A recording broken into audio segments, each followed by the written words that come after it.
안녕하십니까. 책 자바라입니다.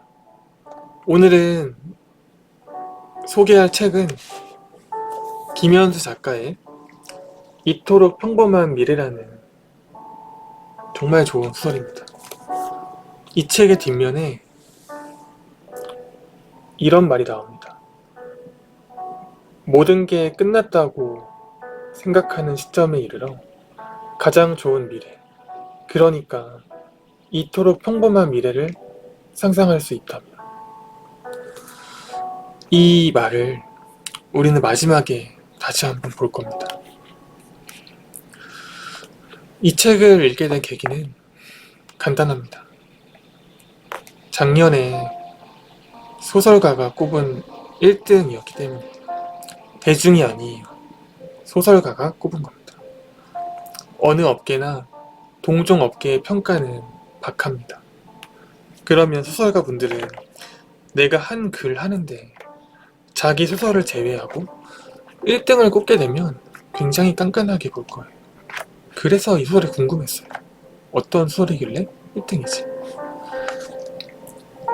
김현수 작가는 1993년 작가 세계 여름호의 시를 발표하고 이듬해 1994년 장편 소설 가면을 가리키며로 본격적인 작품 활동을 시작한다고 합니다.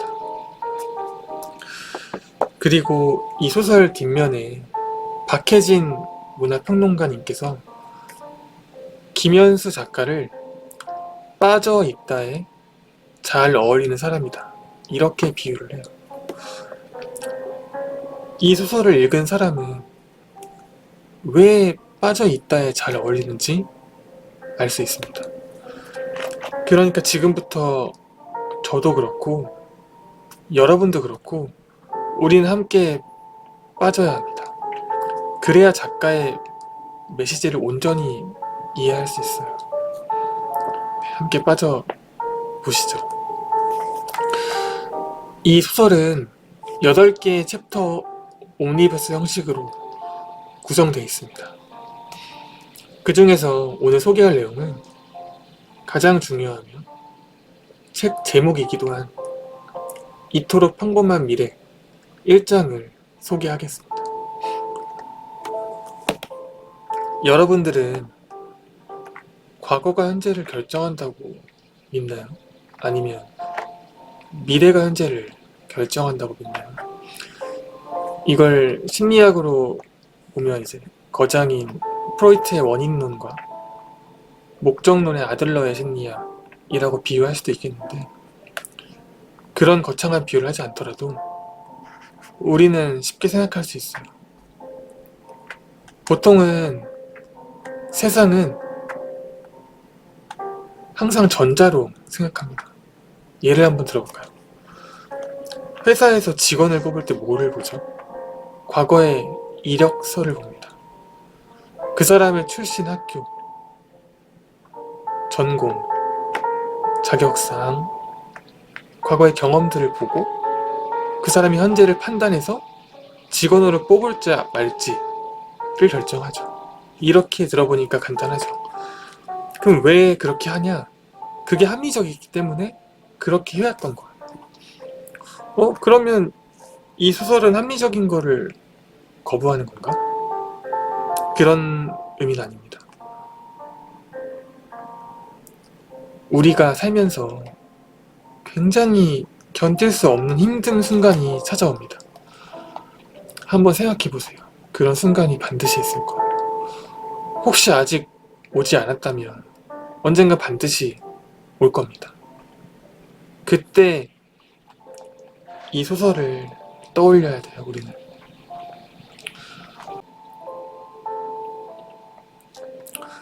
우리가 카지노에서 홀짝 게임을 할 때 2분의 1 확률이죠. 승리 확률은 반반이고, 근데 내가 질 때마다 판돈을 2배씩 올리는 거예요. 그러면 내가 10번을 지든 100번을 지든 그 다음 판에 이기면 내가 반드시 돈을 따거든요. 그런 거를 마틴이라고 하거든요, 업계에서는. 근데 계속 질 확률은 2분의 1의 n승일 거 아니에요? 그죠? 그러면 내가 계속 지고 있는 한 다음에 이길 확률은 그 2분의 1의 n승의 역수를 취하면 횟수가 반복될수록 거의 100%에 가까워지겠죠. 즉, 내가 미래를 포기하지 않는 한 결국 돈을 따게 돼 있어. 다만 게임을 계속할 판돈이 부족해서 우리는 카지노한테 지는 거죠. 혹은 어떤 카지노는 그런 베팅 횟수를 제한을 겁니다. 영리하죠. 그러면 다시 돌아와서 우리가 그런 미래를 상상할 수만 있다면 현재 반복되는 고통을 견딜 수 있지 않을까요? 내가 한 번만 이기면 되니까. 그죠? 그 핵심은 내가 그 미래를 상상하는 거예요. 혹은 알고 있는 거예요. 이 또한 지나가리라가 이런 의미인 것 같아요. 이 그림을 이해하면 되는데 1단계가 제일 중요합니다. 1단계. 이 소설에서는 대학생 커플이 나옵니다. 근데 그 커플의 여자인 학생은 과거에 엄마가 일찍 자살을 해요. 그게 트라우마로 남아요. 그래서 그 남학생과 함께 어느 순간 자살을 앞두고 있어요. 계획하고 있는 거죠. 그런 상황에서 그 남자아이의 외삼촌을 우연히 만나게 돼요. 그 외삼촌은 출판사를 운영하고 있었고 갑자기 그 여자애가 고백을 해요. 우리는 동반 자살을 할 겁니다. 그때 외삼촌이 한 소설을 소개해줘요. 그 소설은 현재에서 과거로 역행하는 장면이 나와요. 그게 1단계입니다. 근데 여기서의 소재는 커플이잖아요. 그럼 모든 커플의 과거의 시작은 사랑의 시작이니까 설레임이고 평범한 행복이겠죠? 그러면 우리가 시간을 한번 자살을 앞둔 현재에서 사랑의 시작인 과거로 역행을 한번 해볼게요. 그러면 그 순간에서 분명히 과거에도 힘들었던 순간이 있을 거란 말이에요. 근데 내가 역행하면서 우리가 그런 때가 있었구나. 힘들었던 순간이. 그치만 내가 그거 잊고 살았구나 는 것도 깨닫고 힘듦을 견딜 수가 있어요. 왜죠? 내 미래가 사랑의 시작이고 행복하다는 걸 알고 있으니까. 그러면 현재에서 과거를 역행할 때는 미래의 끝은 사랑의 시작이고 내가 이것만 지금 알 수 있다면 내 지금의 힘듦을 극복할 수 있어요. 정말 그러네요. 그러고 나서 다시 과거에서 현재로 돌아옵니다. 그럼 똑같이 힘든 과정을 또 겪겠죠?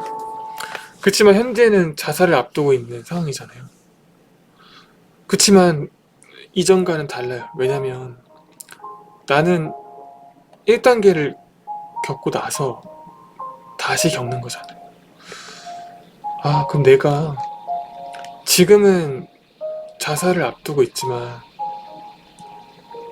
내가 미래도 이때처럼 행복하다는 거를 떠올릴 수만 있다면 그때 다시 역행할 때 내가 그때 자살을 하려고 했었구나 라는 거를 그냥 흘러가는 순간이겠구나. 왜냐면 미래의 끝은 행복이니까.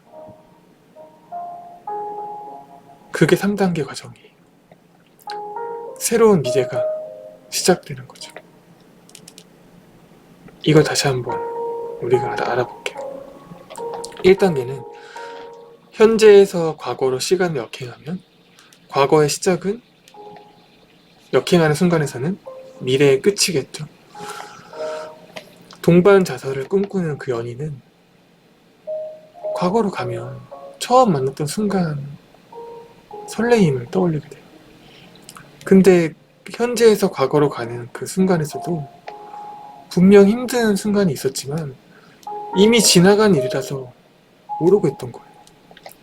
근데 그 1단계 과정을 겪으면서 다시 떠오르는 거예요.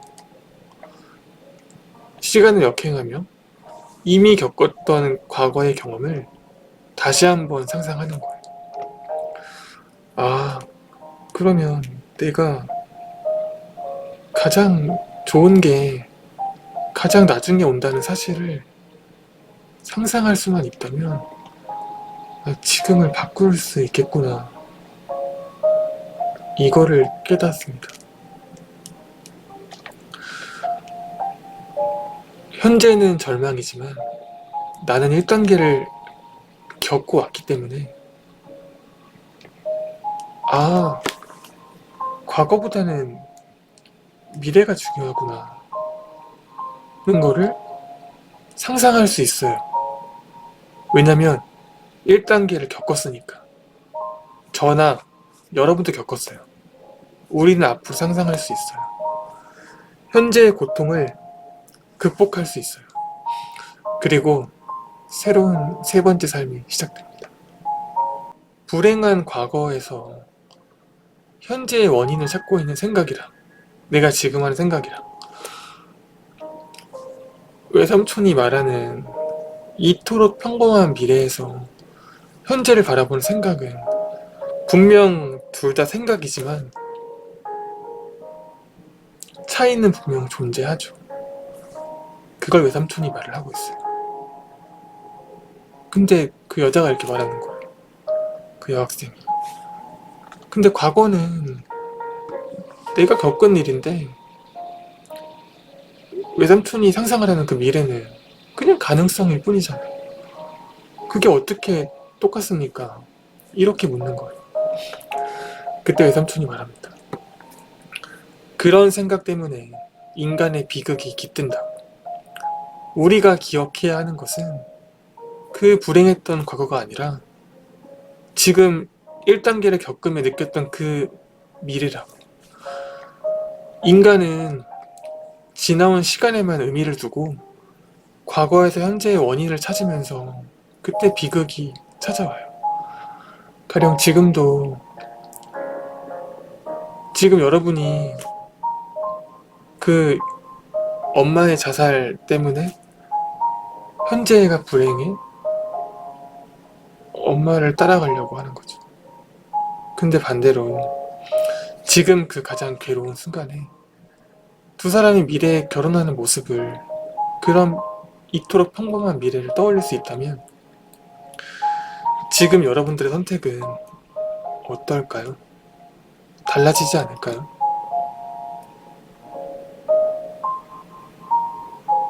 달라질 것 같아요. 그러면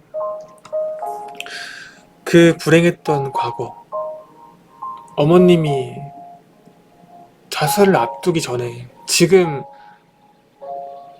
대학생이 된 지금 당신을 엄마가 떠올렸다면 그런 이토록 평범한 미래를 그 당시에 엄마가 상상할 수 있었다면 어땠을까요? 참 좋았을 텐데 말이죠. 맞네요. 맞아요. 그때 어머니가 지금의 내 모습을 떠올렸다면 아마 죽지 않았겠죠. 이제 깨달았어요.